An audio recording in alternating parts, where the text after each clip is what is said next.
queria falar um pouquinho do Madrona Advogados para incentivar a trazer as pessoas para fazer parte da nossa história.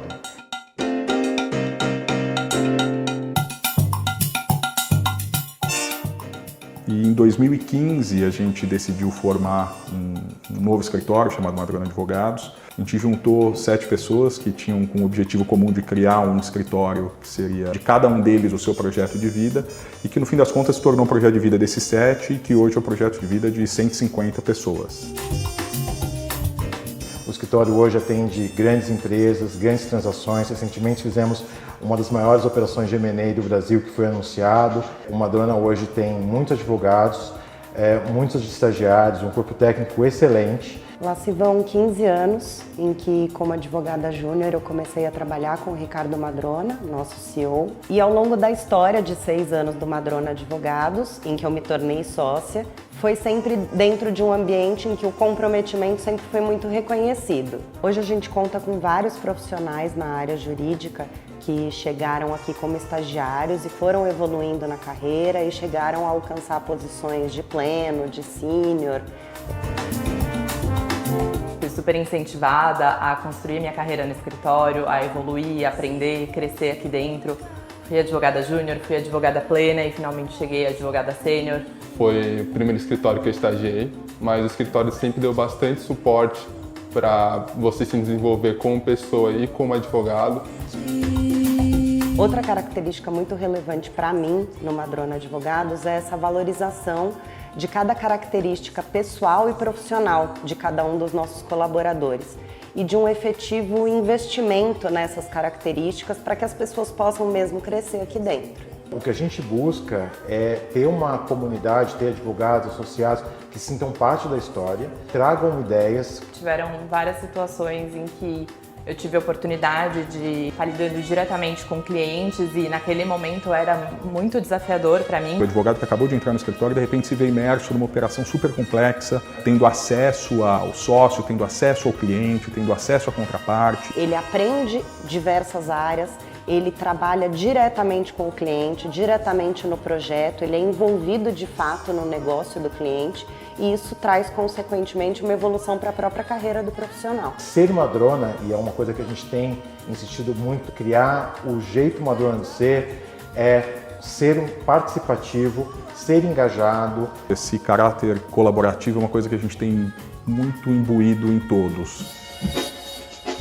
Eu acho que eu tive muita sorte de entrar aqui no Madrona como primeiro estágio. A gente também tem esse sentimento de pertencimento aqui ao escritório. Eu me sinto parte de um time, é um time que joga junto, que joga unido, que joga com muito respeito e empatia acima de tudo e com muita ética.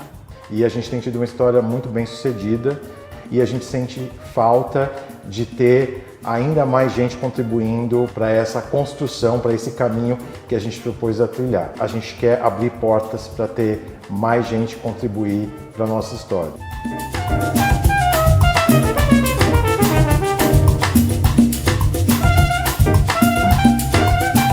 Não preciso nem falar da minha alegria hoje em ter você, Tereza, aqui com a gente. É um prazer sempre poder trabalhar junto, participar de aula junto com você e ser sua amiga em primeiríssimo lugar. Então, vou começar compartilhando a minha tela aqui. Está aparecendo aí já? Uhum. Para a gente poder conversar sobre essa tão debatida e polêmica Lei 14.151, publicada agora em maio. Eu trago, então, hoje aqui a Tereza Cristina Narras, como eu disse, minha amiga, mãe da Vicky, professora, pós-doutora e doutora na Universidade da Espanha, doutora pela PUC, acadêmica titular da cadeira da Associação Brasileira de Direito do Trabalho, juíza do trabalho. Obrigada, Tereza, por ter aceito o nosso convite, por estar aqui batendo esse papo gostoso hoje. Pri, eu que agradeço. Para mim é mais do que um prazer, né? A gente se conhece já há tanto tempo, a Pri foi minha aluna, e eu fico assim emocionada em ver quando encontro com um aluno, assim, ainda mais com a qualidade do trabalho que você tem feito. e saber que alguma sementinha eu devo ter plantado, não é? Muitas. E Não quando fui é na uma. área trabalhista, então eu fico melhor ainda, né? Porque na área processual, que era justamente a matéria que eu lecionava na FAAP. E, então, para mim é mais do que um prazer. Aliás, a gente está encebando desde o ano passado, né, para tentar É marcar verdade. esse encontro. O ano passado foi um ano difícil, esse ano também não está fácil, mas eu fico feliz da gente não ter deixado para 2022 e ficar sempre assim, vamos fazer um bate-papo, vamos fazer um bate-papo, nunca sai. E ainda mais um assunto tão importante que é esse relacionado à questão da mulher, na verdade, né? Porque essa lei que foi publicada, essa lei de um artigo, né, a 14.151, eu já falei que eu já não sei mais número de lei, porque nem de A lei, nem gente de está medida perdido. provisória, né? A É. gente chega e fala assim, olha, a lei ou a medida provisória, ponto. Está tudo certo. E diz qual o conteúdo dela que fica mais fácil. Mas, na verdade, essa lei, ela trata, supostamente, de uma proteção à mulher. E por que esse tema é tão importante?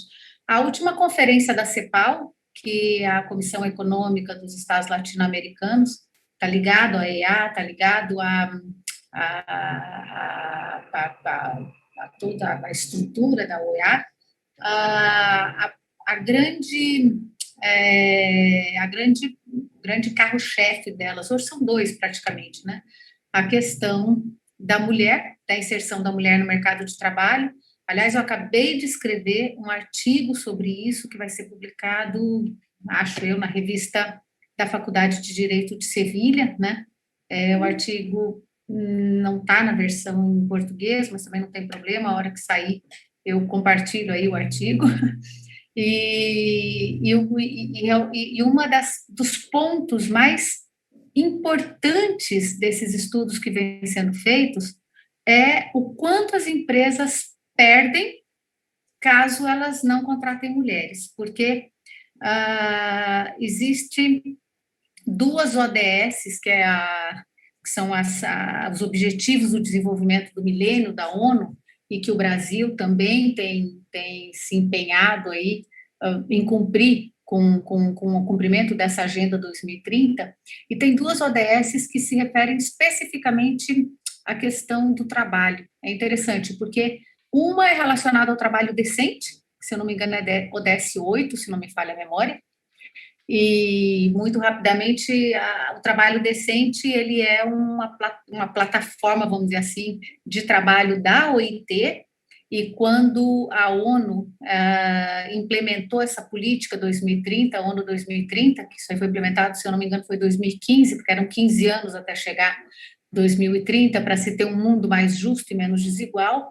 Então, o que a ONU fez? Ela pegou aquele pacote da OIT e trouxe aqui para a ODS, para uma das ODS.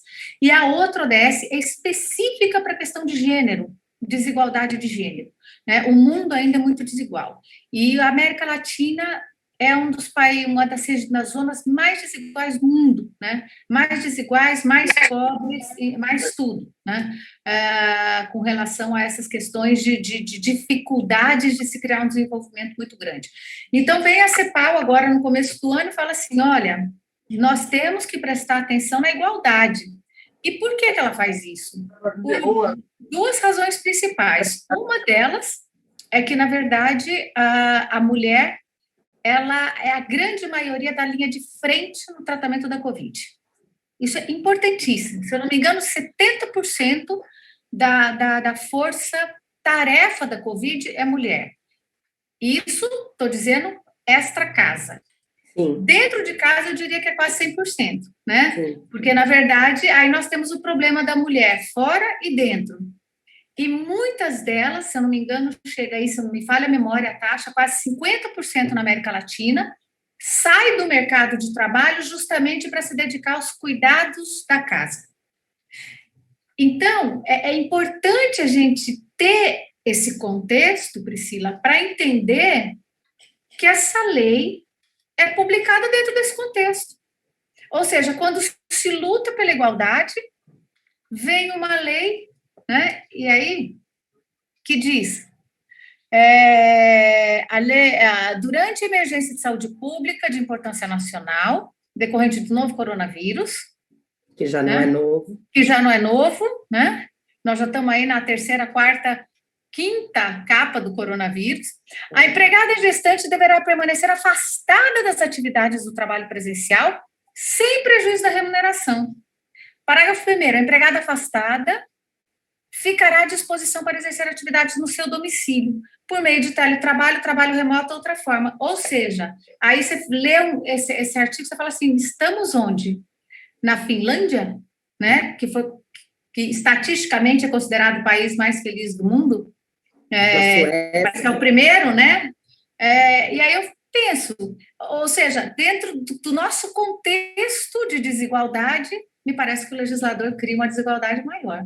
Não sei o que você acha disso, mas é o que me parece, né? Sem sombra de dúvida.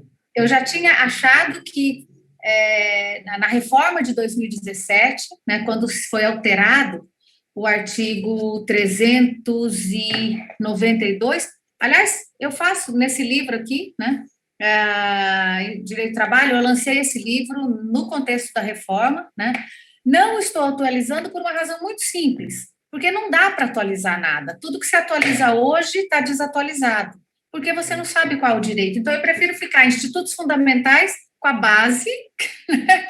E a gente trabalhar com a base, porque tudo isso que tem por aqui é um outro direito, e que a gente não sabe ainda qual é o resultado dele e nem como tratar com ele, né? Aliás, nem o legislador sabe, porque quando ele fala em novo, e olha que interessante, ele fala em novo, e uma outra coisa curiosa, durante a emergência de saúde pública, mas ou eu estou enganada, porque eu já falei que quando a gente fala que se engana com alguma informação, não é tanta ignorância, porque a informação ela está mudando por minuto, né? Principalmente na madrugada. Você dorme com uma lei, acorda com outra. Mas eu brinco que eu tenho sonhado com medida provisória até. Pois é. Não, quando eu me lembro, assim, quando foi decretada a pandemia, foi decretado estado de emergência, salvo engano, em janeiro ou fevereiro do ano passado, por um decreto. Isso. Esse decreto tinha vigência até dezembro. 31 de dezembro de 2020. É impressão minha, mas esse decreto não foi prorrogado. Exato. Quem prorrogou esse decreto foi uma liminar concedida, já não me lembro por que ministro, acho que foi o Fachin. Exatamente, Fachin. Que prorrogou, olha que segurança jurídica que nós temos, que prorrogou a vigência de um decreto porque o estado de calamidade pública ainda não tinha terminado e o governo se recusava a prorrogar o decreto. Exatamente. Então, precisou uma decisão judicial provisória e a decisão fala até que seja publicado um decreto ou até que a ONU diga que a pandemia acabou.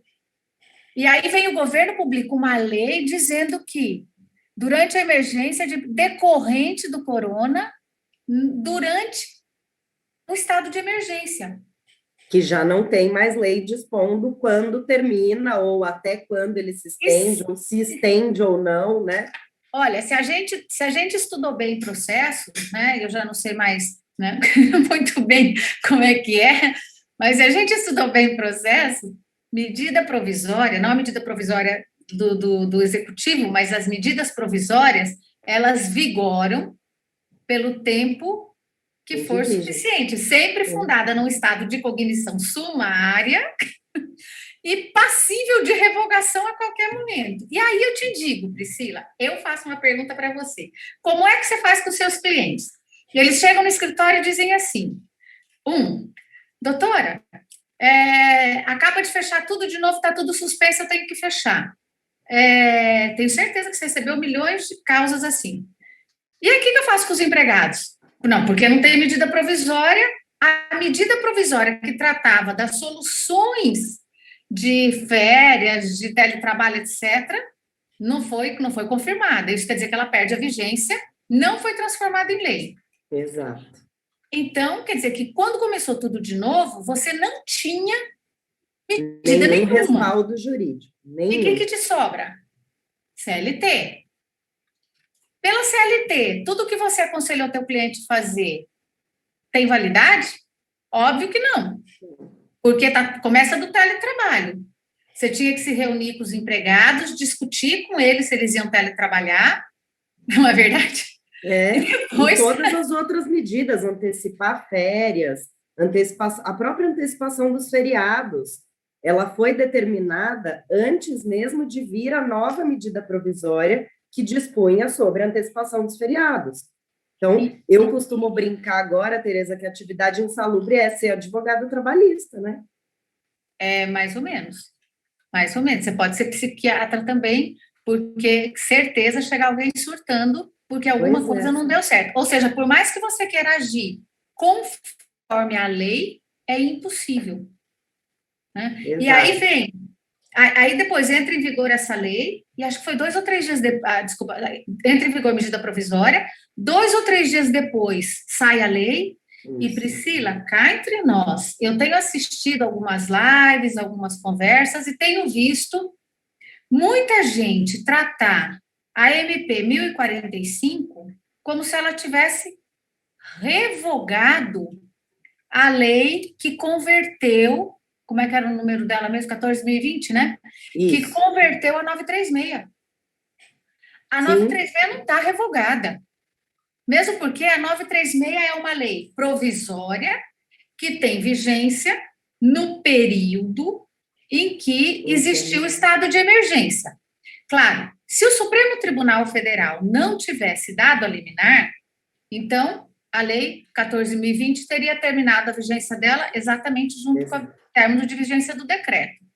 Como o Supremo prorrogou, logo a medida, o tempo da medida, o tempo da lei 14.020 está prorrogado. Aí você pode perguntar, por que então foi feita uma medida provisória? Porque a medida provisória, ela é basicamente a mesma redação da lei. Mas tinha um outro problema que o governo tinha que resolver, e ele não precisaria ter resolvido por uma medida provisória para regular toda a matéria de novo, desde o meu ponto de vista, que era a questão de pagar o auxílio. Ora, então faça uma medida provisória ou faça uma lei só para pagamento de auxílio, que é uma coisa de caixa e não uma coisa jurídica. Exatamente. Então, quer dizer, você mexe em todos os critérios de novo e que ninguém entende mais nada. Assim como essa 14.151, né? Porque ela veio pura e simplesmente trazendo todo o encargo e todo o custo dessa medida para um trabalho que não consegue, né, ser praticado de forma remota, para o empregador. Sem nenhuma menção. Então, é uma lei, como você mencionou, né, tão pequenininha e que causa já tanto problema. O primeiro artigo, confuso, sucinto demais, né, sem nenhuma exceção ou nenhuma reflexão a respeito da medida provisória última, que voltou à questão da antecipação dos feriados, da antecipação das férias, etc., ou mesmo da suspensão e redução, é um ponto que a gente vai discutir aqui também, né, porque tem quem esteja falando que essa lei, por ser posterior à medida provisória, ela deve prevalecer e, portanto, a suspensão ou a redução não poderiam acontecer de forma alguma, seja por conta da suspensão versus interrupção do contrato de trabalho dessa gestante, seja por conta de que essa lei 14.151 dispõe a respeito da remuneração sem qualquer prejuízo, então, havendo suspensão ou havendo redução, conforme as medidas provisórias, óbvio que essa empregada vai ter um prejuízo na sua remuneração, ainda que ela receba aquele auxílio adicional, ajuda compensatória do empregador, e essa ajuda compensatória, ela não tem natureza remuneratória, ela tem natureza indenizatória. Então, ainda que o empregador faça a complementação, essa empregada, no fim do dia, vai ter, sim, o prejuízo na remuneração. Não sei se você concorda com esse ponto. Na verdade, tem uma coisa que eu ainda, vou ser muito sincera, estou refletindo, eu não entendi. o porquê que o contrato da gestante não pode ser suspenso ou interrompido. Não, não é porque ele não pode, né? Pela suspensão da medida provisória, se o benefício pago não for exatamente o valor da remuneração, ou seja, se ela recebeu uma parte via ajuda compensatória do empregador, no fim do dia ela está tendo prejuízo na remuneração. Remuneração sentido amplo. Olha, artigo 13 da 1045. A empregada gestante, inclusive a doméstica, pode participar do novo programa emergencial, observadas as condições. Aí ele vem, ocorrido o evento caracterizador do benefício do salário maternidade, aí vem aqui os casos que ela recebe o salário maternidade. Nos termos do artigo tal da Lei 813, o empregador deverá efetuar a comunicação imediata ao Ministério, aplicada a medida tal, o salário maternidade vai ser pago à empregada nos termos lá da Lei 813, a da doméstica também nos termos da lei. O disposto neste artigo aplica-se ao segurado da Previdência que obtiver a guarda judicial. Na verdade, é o seguinte, me parece que, sinceramente, o nosso problema não é de suspensão, e tem muita gente falando que não pode, eu já li artigos de gente falando que não pode haver suspensão e nem interrupção. Foi publicada a medida provisória, veio a lei prevalece. Prevalece no quê, se a lei não fala nada de suspensão de interrupção? A lei traz um critério. Ela diz assim, vamos lá para a letra, esse artigo primeiro é interessante. A empregada gestante, ela deve permanecer afastada das atividades de trabalho presencial. Ponto. Ou seja, ficou grávida fora. Isso. Do trabalho presencial. Se o trabalho puder ser realizado em casa, então aí a gente aplica o teletrabalho. Certo? Certo. Em nenhum momento a lei fala que o contrato dela não pode ser suspenso. Não, a interpretação de quem está dizendo isso é em razão dessa questão da remuneração. Da remuneração. Aí, o que você pode fazer? Qual seria a melhor interpretação para a questão da remuneração? Veja bem, existe um princípio, que é um princípio que está todo mundo esquecendo, que é o princípio das alterações contratuais não prejudiciais. Toda alteração contratual não pode trazer prejuízo, certo? Num período de pandemia extraordinário como nós estamos vivendo, é possível, sim, que o trabalhador tenha prejuízo. Como empregador também vai ter prejuízo. Estou dizendo dos casos, que a grande maioria, que é prestação de serviço e comércio. Por isso que nós estamos assim, entendeu? Se nós fôssemos um país tecnológico, a gente estaria nadando de braçada aí para tudo. O problema é que a gente está num período de transformação da atividade, né? Vê se o agronegócio está com problema. Por que o agronegócio não está com problema? Porque o agronegócio está praticamente todo informatizado. Vai nessas fazendas por aí ver como é que está a situação. Tudo, claro, vários acordos feitos com os chineses há muitos anos, desde o governo Lula, que foi quem abriu o país para isso, e fez os acordos por intermédio dos BRICS, quando parceiros de BRICS, agora eu não sei como é que está a situação dos BRICS. E aí o que aconteceu? Vários acordos com relação ao agronegócio, e os chineses caíram aqui com todo o seu maquinário tecnológico para exploração da agricultura e da pecuária. Então, nós não estamos ouvindo falar. Aliás, o que está segurando o país é o agronegócio. Exato. Não é? Então, quer dizer, nós estamos falando aqui dos casos basicamente de comércio. Então, veja bem, em nenhum lugar eu tenho o problema de suspensão de interrupção do contrato. O que eu poderia fazer? Que me parece que é o mais lógico, não proibir, mas por acordo individual, de preferência por acordo coletivo, fazer um acordo em que aquelas situações das gestantes elas sejam equilibradas, ou seja, ela pode sofrer prejuízo de um lado, o empregador do outro lado, mas de repente estuda-se aí uma ajuda compensatória para que possa haver um equilíbrio maior no salário dela. Eu concordo. Porque pensa bem que nós temos aí um terceiro envolvido, que é o Estado pagando o benefício. E o empregador ele não pode mexer nesse montante de benefício que o Estado paga. Agora, eu tenho um outro problema, porque, como você bem ponderou, a lei, o artigo, ele é geral. E aí vem aquele monte de interpretação. Aplica para todo mundo da iniciativa privada. Bom, e os empregados públicos? Já vi artigo falando, olha, não se aplica à administração pública. Opa! E quando eu tenho empregado público? Eu tenho que aplicar. Sim. Todo o regime dele é seletista. É. Eu não Não vou é aplicar qualquer estatuto. servidor público, Eu tenho que né? aplicar essa lei. Segundo problema, eu comecei falando que a linha de frente da Covid é mulher. O que eu faço? Toda enfermeira e médica ou não pode engravidar, ou tem que sair do hospital e não pode trabalhar? Pois é. Então, eu crio um critério de discriminação monstruoso. A reforma de 2017, aliás, vamos dizer assim, a ignorância, ela cega as pessoas, né? A reforma de 2017, ela tinha trazido um artigo, deixa eu até ver se eu tenho esse artigo aqui, que ela dizia sobre a questão eu não vou me lembrar qual que é o artigo, sobre a questão da empregada doméstica em ambiente, empregada em ambiente insalubre, lembra? Eu até coloquei aqui, eu acho. Coloquei. 392B, isso. Né? O Toffoli foi o relator desse recurso e julgou inconstitucional essa alteração. Alguém teve paciência de ler o voto dele? Eu tive.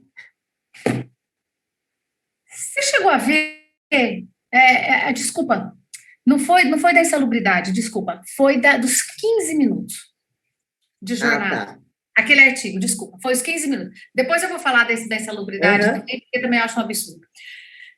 A mulher, ela tem 15 minutos de descanso para poder começar a jornada extraordinária.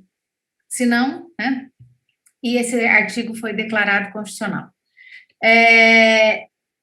O fundamento desse voto, esse voto tem um fundamento que mais machista impossível. Sabe por que ela tem que ter 15 minutos? Porque ela tem atividades domésticas. E como a mulher ela é sobrecarregada domesticamente, então ela se cansa mais que o homem, logo ela tem direito de respirar 15 minutos. Ou seja, já parte da premissa de que a responsabilidade pelo serviço doméstica é 100% dela. Da mulher. Ou seja, ao invés da gente fazer um reestudo do nosso comportamento, da nossa cultura, o que a gente faz? Não, está justificado o artigo. Então, cá entre nós, Priscila, com toda atividade doméstica e fora, dentro e fora de casa, se alguém me der só 15 minutos de descanso, pelo amor de Deus, não adianta de nada. Ou seja, não sabe nem o que são 15 minutos. Né? Não dá nem para respirar. No mínimo um final de semana inteiro. É fato. Então, quer dizer, e depois vem o outro artigo, que é esse que você trouxe aí, o 392, que fala da insalubridade, que também é um outro absurdo, né? Esse artigo, ele, na verdade, ele tinha que ser mantido na forma como estava na reforma. Porque quem tem condição de aferir se a mulher tem condições ou não de trabalhar em ambiente insalubre é o médico dela. Exato. Né? Ou seja, mais uma vez, né, e eu dou o caso das médicas, que eu acho que é o mais fácil, né? Imagina, hospital, área de UTI, as áreas hospitalares têm insalubridade no mínimo em grau médio. Aí, o que eu faço? Não contrato mais enfermeira? Sendo que hoje o percentual de trabalhadoras nessa função é muito maior do que dos homens. Chega a 70% no mundo, 73%. Sim. Sabe? Então, quer dizer, o que eu faço? Não contrato mais? Impeço a contratar? Não, porque, claro, se eu não quero ter problema, é simples, é só não contratar mulher. Porque ao invés da situação ficar mais fácil com relação às mulheres, parece que cada vez está ficando pior. E isso me parece que o Brasil não está cumprindo o critério da não discriminação que está em tudo quanto é normativa internacional. Aí vem põe isso aqui e fala assim, não, isso é uma norma de proteção à mulher e o filho. Aonde está a norma de proteção à mulher e o filho, Priscila? Em lugar nenhum. Põe em teletrabalho. Será que alguém já teve? Será que quem redigiu essa lei foi homem? É certeza. Que nunca teve uma barriga com 9 meses de gravidez em teletrabalho, sentado numa cadeira, com a barriga desse tamanho. Você nem alcança a mesa. Você nem alcança a mesa direita em teletrabalho. Olha, você pode ficar, independente do que for que você fizer. Será que o teletrabalho para ela seria melhor do que, eventualmente, ela ir para um outro local? Na verdade, muitas vezes, o que acontece é que o local de trabalho, ele está preservado. Né? As empresas têm tomado cuidado. O Sim. problema não é o local de trabalho. É o que eu falo, nós somos hipócritas, muito cá entre nós. Né? Já vi várias pessoas falando, não, meu filho não pode ir para a escola porque a escola é um ambiente perigoso. Pelo menos nas privadas melhores, nós sabemos que eles estão cumprindo vários protocolos. Então, para a escola não pode ir, que é perigoso. Né? Você entra na escola, parece que você está entrando na NASA, hospital, né? Todo protegido, as crianças estão sabendo o que fazer. Na escola não pode, mas ir para a praia, ir para o shopping e ficar passeando na rua sem máscara, todo mundo pode. Né? Então, quer dizer, acho que a gente tem que acabar com essa hipocrisia, que é a mesma coisa que está acontecendo aqui. Agora, ao mesmo tempo, essa lei que, em princípio, desprotege, se você for pensar por um outro lado, ela pode estar sendo uma proteção para o empregador. E eu te digo por quê. Estão crescendo o número das ações trabalhistas em que vem se pedindo indenização por dano moral porque o trabalhador foi acometido de Covid. Uns morrem, outros não acontecem nada, enfim. E a culpa é do empregador, porque o cara saiu para trabalhar. Vai no Facebook dele para ver onde ele estava, antes dele ir trabalhar. E muitos deles sem comprovação de nexo causal nenhum, né? Outro caso, os transportes públicos. O empregador não pode responder por isso. Então, claro, a partir do momento que você fala, é melhor tirar a mulher grávida do ambiente de trabalho, você concorda que isso parece uma norma de proteção para o empregador? Porque, de uma certa forma, você vai ficar discutindo. Porque qual que é a discussão dessa lei? Simples e unicamente a questão da remuneração, ponto. Não é? Sim. Agora, por outro lado, você evita que essa mulher, claro, com uma norma objetiva, não pode trabalhar, você evita que essa mulher, ela possa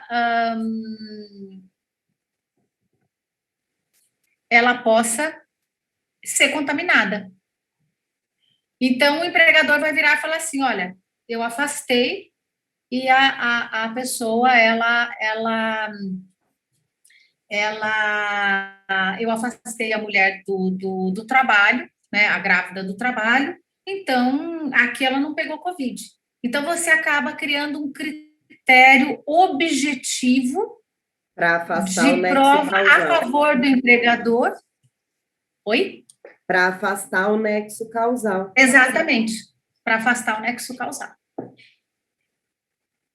Então, me parece que talvez, né, porque já vi vários julgamentos em que o juiz não questiona se a empregado estava trabalhando e pegou Covid, ele presume que o trabalhador adquiriu Covid no ambiente de trabalho. Detalhe, eu não estou falando de ambiente hospitalar.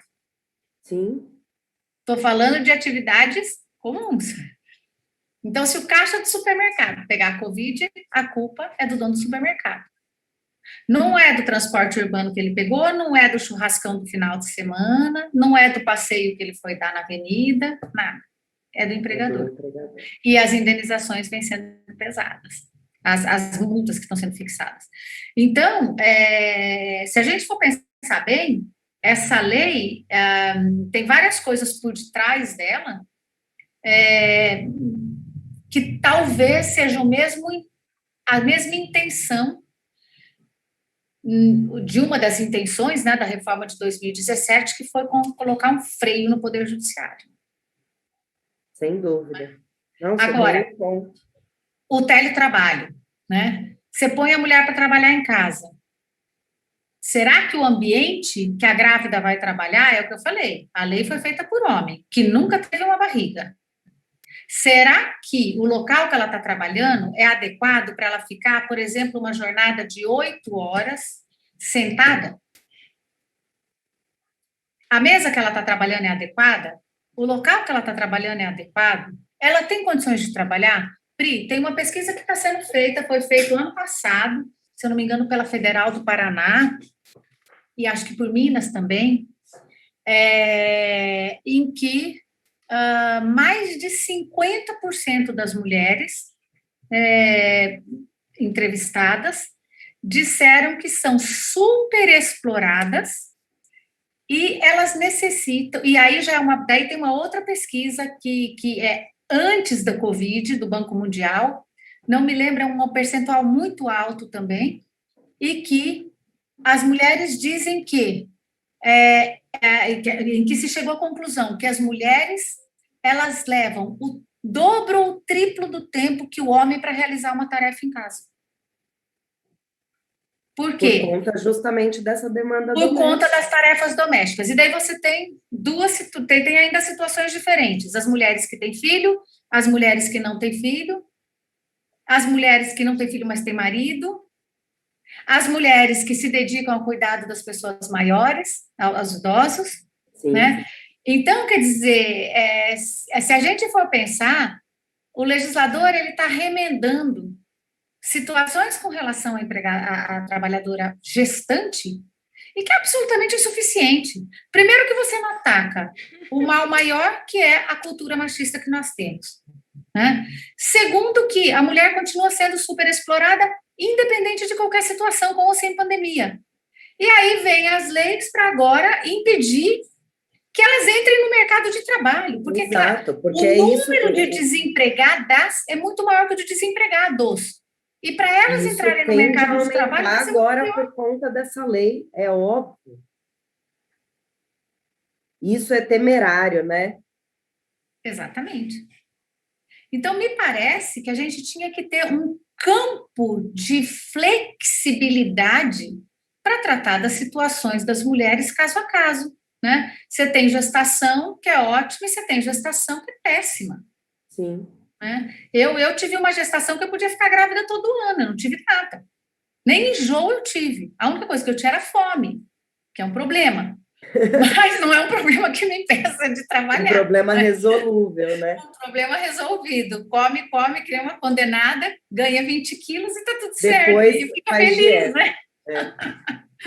Não, mas então, o reflexo dessa lei na contratação, né, na inserção da mulher no mercado de trabalho, principalmente a mulher em idade de gestacional, né, em idade para... Tem um nome até que me falhou agora. Idade em que ela pretenda mesmo ter filho, vai ter um impacto super relevante em relação às contratações. Claro. Não só em relação aos contratos novos, mas em relação aos contratos em curso. Sim, né? Na hora eu acho que talvez o empregador possa fazer aquele cálculo, né? O que é melhor? Eu dispensar agora ou eu suportar um ônus de ter um encargo muito maior depois? Exato. É óbvio que isso está passando na cabeça do empresário. É sentar e fazer a conta. Quanto eu vou pagar de indenização se eu despedir agora? Não é verdade? É isso mesmo. E claro, como a coisa está mais ou menos parada, ele nem precisa contratar outra pessoa agora, ele pode contratar depois. Exatamente. Porque, por exemplo, para você mandar uma mulher trabalhar em casa, parece para qualquer trabalhador vir prestar serviço em casa, e eu acho que você apresenta essa dúvida aqui em algum lugar também. Quem paga o material do teletrabalho? De quem é a obrigação do teletrabalho? Nós não temos lei para teletrabalho. A nossa lei, na CLT, já é péssima, não resolve nada. A CLT, ela trouxe alguns artigos na reforma de 2017. Foi um Pra pouquinho tentar- antes até, lembra, Tê? para tentar impedir que o empregado ganhasse hora extra. É. Ponto. Chegou E na que ainda pandemia, causou um monte de confusão entre o teletrabalho e o trabalho à distância, né? Porque as pessoas passaram a tratar exatamente da mesma forma dois institutos que, em tese, são diferentes, né? são diferentes, exatamente. O trabalho... Aliás, Pri, se o pessoal quiser... Eu dei uma aula sobre isso na Universitas, que inclusive eu até te mandei o programa deles, que eles estão organizando um curso muito interessante com Vigo, a Universitas que está na Venezuela, e pega América Latina e Europa. É muito interessante, eu vou dar aula nesse curso. E eu fiz uma entrevista com o professor Ivan sobre a questão do teletrabalho e do trabalho à distância, que parece uma questão fácil, e não é. Não né? é, nem Aliás, é. acaba de sair 2, 3 normativas, 2, 3 informes da OIT a respeito disso, que são muito interessantes. A Espanha acabou de publicar uma lei muito interessante também a respeito do teletrabalho. Quer dizer, uma das questões principais do teletrabalho é quem paga, né? Porque eu já estou vendo vários empregadores, claro, eles transferem o trabalhador para casa, está cômodo, porque pelo menos no regime da CLT, que também não tinha nada tratado, existia um período de adaptação. E, claro, faz parte do teletrabalho, é um elemento necessário do teletrabalho que haja concordância entre o trabalhador e o empregador, né? Para que ele possa ocorrer, que não é esse caso. E não é caso nenhum da pandemia. E, olha, isso não vamos fazer crítica. Claro, não vamos fazer crítica para o nosso país. Isso aconteceu em todos os países do mundo. Quem quiser ver como é que funcionam as outras legislações, o Cielo Laboral, a gente publicou ano passado e esse ano vários estudos de vários países do mundo. Todos os países adotaram teletrabalho emergencial. Ponto. Né? Transfere todo mundo para casa e acabou. Que é mais ou menos o que aconteceu no final, na década de 70, depois da crise do petróleo, né? Quando estourou tudo, o teletrabalho começou lá, né? E aí, nessa situação, a legislação espanhola, o que ela fala? Bom, é a cargo do empregador. Mas olha que interessante. Aqui, como não tem nada, tem muita gente que está deixando a cargo do empregado. Ou seja, o empregado tem que arcar com o custo do teletrabalho. O que não está correto. Porque, eu estou dizendo de empregado subordinado, empregado seletista, carteira de trabalho. Esse empregado, ele tem que ter o seu computador, ele tem que ter todas as suas coisas, e não é o empregador que dá para ele. Quando, na verdade, teria que ser o contrário. O empregador teria que fornecer todo esse equipamento. E, inclusive, dá um jeito de fiscalizar com alguma regularidade as questões de saúde e segurança do ambiente, né? Que é um outro problema, né? Que é o caso da gestante. Que é apostar que vai dar problema. A mulher vai trabalhar em casa, está gestante, e como que vai ser? Né? E tem vários fatores fisiológicos aí no meio do caminho, né? Gestante tem mais sono. Gestante trabalhando em casa com sono. Vai dormir, é óbvio que vai dormir. E vai ser o quê? Dispensada por negligência? Né? Então, quer dizer, você vai ter que ter um outro ritmo de trabalho. A hora vai ter que ter uma reorganização do trabalho. Né? Me parece. Sim. Que a lei não cuida. E vai deixar a cargo de quem? Do trabalhador, do empregador? Ou vamos fazer de conta que os dois não existem, que na verdade é assim, para efeito de alteração contratual é pandemia, mas para efeito do resto não existe pandemia, que é mais ou menos o que está acontecendo com todo mundo.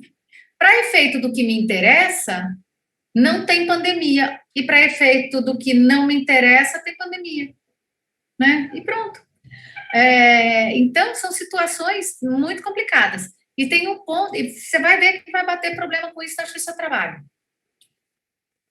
Não vou dizer nem do computador. Né? Primeiro vai ter problema com relação à questão ergonômica, certeza absoluta. Né? Segundo problema que vai bater, com relação à internet. Óbvio que os preços de serviços de telefonia e rede aumentaram. Demanda Quantas versus, empresas né? estão pagando para os seus trabalhadores? Pouquíssimas.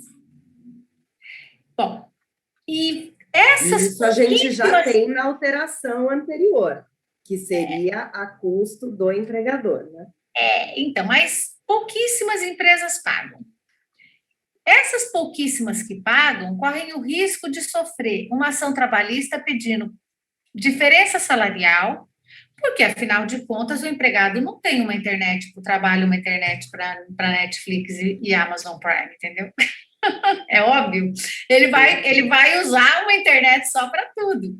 Então, a internet vai ser para o trabalho que ele está desenvolvendo, obviamente, que é uma ferramenta, né, de trabalho dele, que, na verdade, é o meio que ele necessita para executar o trabalho, né? A ferramenta é o computador dele, mas, ao mesmo tempo, é o meio que ele tem para se divertir e para ele ter as coisas dele. Porque ele não pode apagar a internet e o empregador não pode apagar a internet na hora que acaba o expediente. Sim. Não dá para fazer isso por enquanto. O que também vai trazer o reflexo, que já está trazendo, né, para o judiciário, que é a questão do controle de jornada, né? Porque se eu não consigo suspender a internet, se eu não consigo suspender a atividade do computador que ele usa tanto para fins pessoais quanto para fins profissionais, como que eu faço o controle da jornada desse empregado? Priscila, e mais. Imagina, eu tenho 2 computadores aqui, a empresa me deu um, eu tenho o computador do tribunal e tenho o meu. Eu posso deixar o computador do tribunal ligado aqui 24 horas e o tribunal vai achar que eu estou trabalhando. Sim. Tiro o volume, deixo tudo ligado lá na minha página, de vez em quando eu dou uma mexidinha e fico no meu, fazendo as minhas coisas. E isso foi outro ponto, né, Tê? Que muita gente fez a analogia a trabalho à distância e simplesmente passou a considerar que esse empregado não precisaria fazer controle de jornada. E não é nada disso. Porque é um defeito da nossa lei do teletrabalho. Sim. A dinâmica do teletrabalho é outra. E a nossa lei fez expressamente assim: quem teletrabalha não tem direito a hora extra. Não, mas tem um detalhe, está lá no 62. Também tem um outro problema, Pri.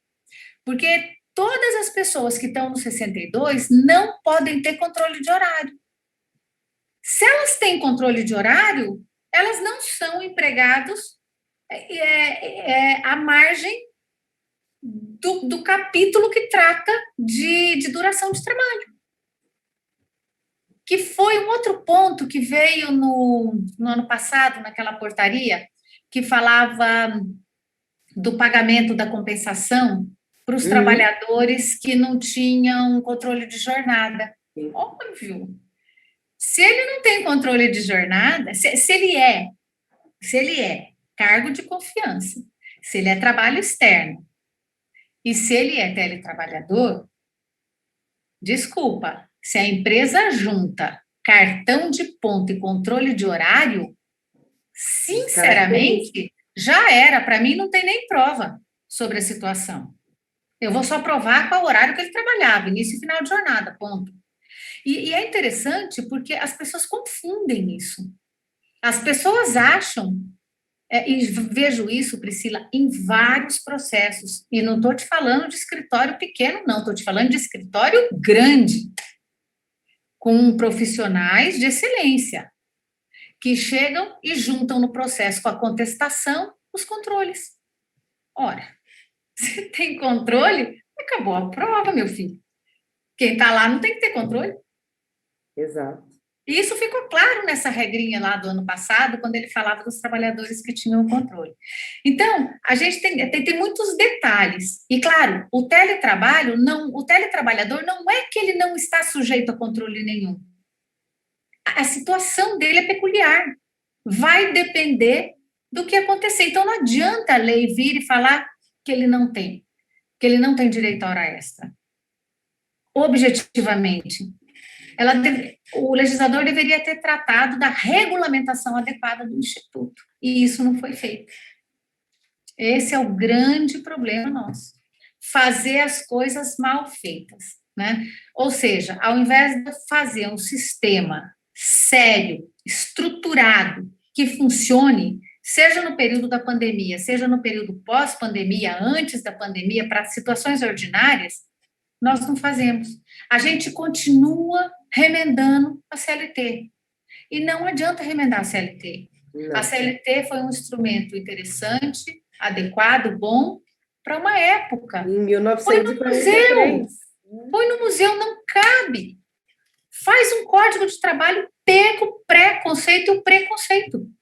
Exato. Mas faz um código do trabalho sério. Porque do jeito que está, não dá. Né? É mais ou menos, e eu vou terminar aqui, Pri, porque não quero também cansar todo mundo, né? Acho que a gente não pode cansar todo mundo e também não sei se você quer tratar mais alguma questão. Mas é mais ou menos o que aconteceu com a terceirização. Sim, simplesmente suspende, coloca lá numa lei esparsa, né? Porque nem colocou na CLT, que a partir de agora eu posso terceirizar a atividade fim. Mas na verdade é o seguinte, atividade fim, discutiu-se tanto atividade fim, atividade meio, que se esqueceu do principal. O mundo é descentralizado, desde a década de 70, 80. Ou seja, a gente continua falando em terceirização quando o Instituto é muito mais amplo. E eu quero ver como é que todo mundo vai... E aí a culpa também foi um pouco da jurisprudência TST, quando criou a súmula 331. A súmula 331 acabou causando um grande prejuízo para a regulamentação do Instituto, que foi a responsabilidade subsidiária. E até para o desenvolvimento, né, Tereza? Para tudo, porque daí o que acontece? Quando você cria um sistema de responsabilidade subsidiária, você mata o princípio do direito do trabalho, que é a questão de que todo aquele que está dentro da cadeia de produção deve pagar pela prestação. É o que acontece no Código do Consumidor. Por que não faz? Era um artigo. Todo mundo que participa da cadeia de produção responde solidariamente, acabou. Para que eu vou ficar discutindo atividade meia e atividade fim, gente? Tratado, sentença, questão que chega no Supremo. Bobagem. As cadeias de produção funcionam há anos. E agora está muito pior porque vai ser virtual. Né? A virtualidade está aumentando cada vez mais. Eu quero ver o que vão fazer. Sabe o que vai acontecer? Vai acontecer, e é mais ou menos, está todo mundo preocupado com o Uber. Ou você esquece o Uber. A questão, como diz o outro, o buraco é muito mais embaixo. Sim. Se o problema fosse trabalhador, entregador de comida, estava fácil. O problema é o que vai vir por aí com relação às grandes cadeias de produções virtuais, né? A questão do Uber está fácil de resolver, né? E o mais interessante é que o pessoal ainda continua publicando em tudo quanto é rede social. A Austrália agora decretou que todo mundo da plataforma é empregado. A França, Estados Unidos, gente, reconhece desculpa. vínculo. Não é que reconhece o vínculo, eles têm lei. O sistema jurídico deles é diferente. Na Itália tem uma lei falando que eles são trabalhadores, eles estão dentro da teoria do semi-dependente, eles têm proteção social. Aqui nós não temos nada. Sim. Aqui nós temos um exército de trabalhadores semi-dependentes. Nós somos um exército de MEI que está marginalizado. É isso. E que está, de fato, causando que a saída de muitas dessas empresas, né? A gente já teve saída de várias. Nós somos vesgos. A gente não consegue enxergar nada mais além do nosso umbigo. Nós estamos preocupados se o cara vai ter carteira de trabalho ou não. Acaba com essa carteira de trabalho. Esse documento, agora que virou digital, ele serve para quê? Está funcionando super o digital. Atrapalhar a vida do trabalhador, gente, do empregador. Você precisa ter um número de seguridade social, de previdência social, e é com ele que você faz tudo. Né? Pega só o CPF. Nós temos milhões de documentos, Priscila, milhões. Nós temos CPF, RG, carteira de habilitação, carteira de trabalho, número do PIS. Gente, faz a conta de quantos números a gente tem para identificar uma pessoa só. Não existe país com tanta burocracia. Sabe o que acontece? Isso aí me parece que é feito para não conceder benefício e direito para ninguém. Porque, claro, quanto mais diversidade, mais dificuldade você tem, quanto mais burocracia você cria, mais o cara demora para receber. Sim. Se você tivesse só o CPF para tudo resolver, por que você tem carteira de trabalho? Para quê? Mas Haja público vista o carregar, tanto de gente que pediu benefício emergencial e teve em deferimento por conta simplesmente de uma desordem em algum documento, alguma informação passada de forma irregular. mas está fácil, você só tem 10 documentos para te identificar. Pois é. Então, quer dizer, enquanto a gente continuar desse jeito, enquanto a gente continuar decidindo se o Uber, se o trabalhador de Uber, de plataforma, de iFood, dessa coisa toda, tem que ter carteira de trabalho ou não, olha, desculpa, não vamos chegar em lugar nenhum. Não vamos chegar em lugar nenhum. E ainda ficar olhando e fazendo propaganda de sentença dos outros sem conhecer o sistema jurídico que estamos falando. Sim. Não, as notícias, né, vem simplesmente, foi reconhecido o vínculo empregatício, e não é isso que a gente está falando. Não é isso, são trabalhadores, na verdade, era melhor assim a notícia, foi concedido proteção social, ponto. Simples assim, né? Então, e daí vai aquela repetição, né? Você repete a notícia, mas não lê a decisão. E eu tenho para mim, Tereza, que essa lei, inclusive a 14151, ela veio também muito em razão da reação das vacinas, porque foi justamente naquela semana em que ficou aquela história de dar vacina para grávida, não dar vacina para grávida. E aí teve a questão das reações, suspendeu, voltou. Então, é justamente esse atabolhamento todo que eles fazem, e essa lei que nasce de um dia para o outro, sempre nas madrugadas, para causar na nossa vida, é que, de fato, trazem todos esses prejuízos, né?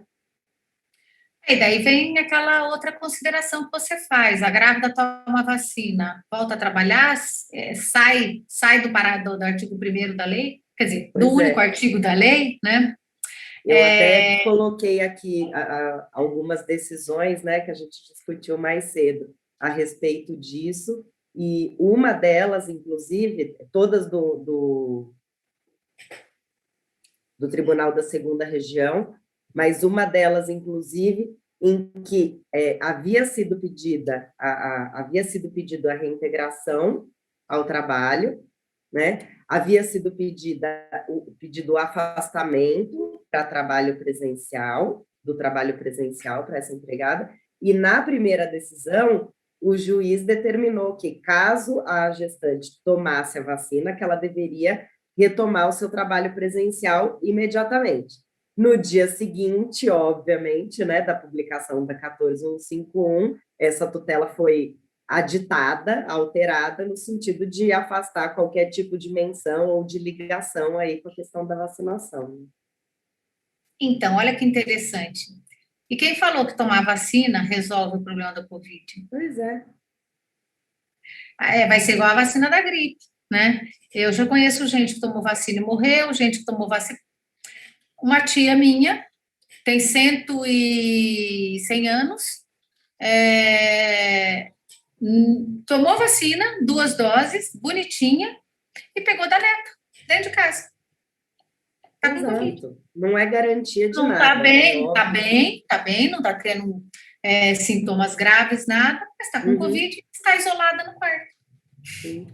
E aí vem a outra discussão, né, Tereza, que a gente já saiu tanto do tema, mas esse papo está tão bom, que é a questão da justa causa, né, do empregado que se recusa a tomar a vacina, né, que também está sendo super debatido.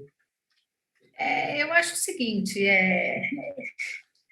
eu acho que a questão da obrigatoriedade da vacina é uma questão de saúde pública, ponto. Se o trabalhador trabalha isolado na casa dele, não tem contato com ninguém, e não tem risco para a empresa, ele faz o que ele quiser da vida dele. Sim. Agora, desculpa, se ele trabalha num ambiente que tem outros trabalhadores, a vacina não é para ele. A vacina é uma proteção para os colegas. Exato. Então, eu acho que tem que ter um mínimo de consciência coletiva. É como você entrar no carro do metrô com um cigarro aceso, desculpa. Sim. Né? Não quer tomar vacina e tem que tomar vacina, eu acho que principalmente em ambiente hospitalar. Tem que tomar, ponto. Já teve, inclusive, o primeiro caso de justa causa em ambiente hospitalar que foi confirmado, né, pelo judiciário. Ainda está em sede de recurso, mas em primeiro Corre-se o risco de alterar a decisão, mas eu acho que não vai alterar a decisão. Porque, na verdade, eu acho que é o seguinte, a sua liberdade individual, ela vai até o ponto que não cause prejuízo para o coletivo. Exato. Não, sem sombra de dúvida. Então, acabou. O Estado tem a obrigação de te colocar os meios à disposição para a sua proteção. Mas não tem como te forçar. Agora, se você não quer, então vai ser despedido. Eu não vejo o menor problema na dispensa por justa causa. Agora, o empregador tem que documentar isso, né? Exato. Tereza, super obrigada. Foi ótimo o nosso papo. Eu queria que você falasse um pouquinho aqui do próximo evento, que você já deu uma introduzida, mas se você puder falar um pouquinho, explicar. Esse evento é o nosso o evento da Academia Brasileira, que a gente lançou essa semana. É o tradicional congresso da Academia Brasileira de Lei e Trabalho, né? Só que esse ano ele vai ser feito de uma forma um pouco diferente. Nós vamos tentar fazer o evento presencialmente. Uhum. Só que não no Brasil, e sim na Espanha. Está sendo feito em parceria com a Universidade de Valência e a Universidade de Sevilha. Lá, as universidades e as escolas, desde setembro do ano passado, que é quando começa o ano, vocês sabem que está funcionando normalmente, né? Quer dizer, depende das regiões, houve períodos que fechou, houve períodos que abriram, enfim. Intenciona-se que, a partir do próximo ano letivo, que começa em setembro desse ano, abra 100% com restrições, né? Mas que possa ter um movimento, vamos dizer assim, mais ou menos normal. Então, óbvio que intenciona que seja presencial, virtual vai ser 100%, né? Vai ser com certeza. E o presencial, óbvio que vai depender das medidas aí do governo e do que acontecer na época. Então, as faculdades abriram 100 vagas presenciais por enquanto. Que bacana. Pode ser que seja aberta mais, pode ser que tenha que tirar um pouco.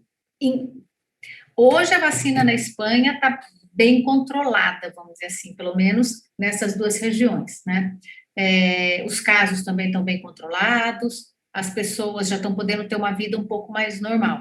Então, claro, até outubro, vamos ver o que vai acontecer no verão, né? Até outubro espera-se que esteja melhor. Mas vai ser um super evento e o programa está espetacular. Tudo, eu acho, sobre direito do trabalho e previdência social. Vale a pena. E aí nós temos professores, temos aqui os acadêmicos, né? E os professores também europeus e alguns professores da América Latina também. Vai ser um evento muito bacana com os temas mais atuais, temas que aqui a gente ainda não está discutindo como deveria, né? Mas que vão ser discutidos. De toda forma, o curso ele pode ser assistido de forma virtual. A inscrição já está aberta no Simples, é só clicar no coisinha e já sai direto na página, né? Ótimo. Tem desconto lá para algumas categorias. Não é nenhuma coisa cara, são 4 dias inteiros. O único problema é que vocês vão ter que acordar cedo, né? Por causa do fuso horário, né? Por causa do fuso horário. Mas foi o único horário que deu para colocar, foi começando às 6 da manhã aqui, para começar às 11 lá, porque você sabe que lá a vida universitária acontece principalmente no período da tarde, né? Então é complicado. E também ainda tem toque de recolher, então a gente não pode arriscar terminar muito tarde, por isso tivemos que dar uma harmonizada nos horários. Mas, de toda forma, fica na plataforma depois e a pessoa pode assistir, depois fica disponível para assistir, se perder alguma palestra. E vai ser bacana, Pri, porque vai abrir para pergunta. Então, por exemplo, você pode estar assistindo como nós estamos aqui, a pessoa mandar a pergunta, fica na faculdade os professores, atrás tem uma tela, como aqui a gente está vendo assim, mas dependendo, não sei como é que vai ser a sala que eles vão dar, mas tem algumas salas que você fica com a tela atrás e na frente o público que está no presencial. Que ótimo. É interessante, né? Vai Imperdível essa, vou estar lá. Vai ser imperdível. Tomara que fisicamente, vamos ver. Ai, tomara, né? Se abrir tudo, vai ser melhor ainda. Verdade. E Mas aqui só para... Eu quero te agradecer, né, por essa oportunidade e não sei se tem alguma pergunta, Pri, que o pessoal fez, se a gente já está muito em cima, passamos muito do tempo, né? De toda forma, também... um pouquinho só, a mas gente, eu vou olhar aqui se tem alguma pergunta, só queria deixar também os próximos eventos que vão ser compartilhados aqui no canal do Madrona Advogados, a frente de economia verde, com essas discussões, inclusive todos os impactos que isso também está trazendo para o ambiente de trabalho, para as discussões laborais, né, Tereza, de ESG, as adaptações de Lei Geral de Proteção de Dados, enfim. Esse webinar vai ter a participação do Roberto Campos Neto, do presidente do Banco Central, e também o Marco Legal das Startups, que foi sancionado, né? E a gente vai fazer também esse evento aí super interessante para discutir toda a relevância dessa nova legislação.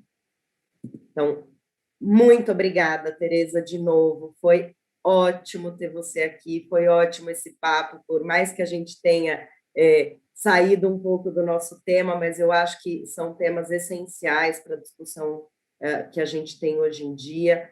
Como eu brinquei, né? Ser advogado trabalhista tem sido um desafio, acho que todos os operadores do direito do trabalho estão sofrendo com esses desafios todos, dessas alterações legais, da insegurança jurídica que tudo isso está causando, né? Independente de pandemia, como a gente falou. Então, muito obrigada pela sua presença, de verdade. Pri, eu que agradeço, parabenizo aí vocês pelo trabalho brilhante que estão fazendo. E o dia que você quiser, estou aí à disposição, conta comigo, a gente pode fazer uma rodada só de perguntas e curiosidades, que acho que é interessante, né? Eu aprendo muito também com esses bate-papos e, enfim, agradecer o nosso público, né? Exatamente. Que eu acho que eu falo demais, eu falo que eu sempre me empolgo e falo muito, mas faz parte. Tá vendo? Isso tem que ser considerado no trabalho feminino. Não, e aí juntaram duas que falam demais, né? Mas pior ainda. Foi ótimo, super obrigada, Tê, de verdade. Eu que agradeço, gente. Olha, boa noite para vocês, bom descanso e até a próxima. Espero que tenha dado para a gente, pelo menos, refletir sobre trazer algumas ideias para reflexão, né? Muito obrigada e boa noite para todo mundo. Mais uma vez, obrigada pela audiência. Obrigada, gente. Boa noite.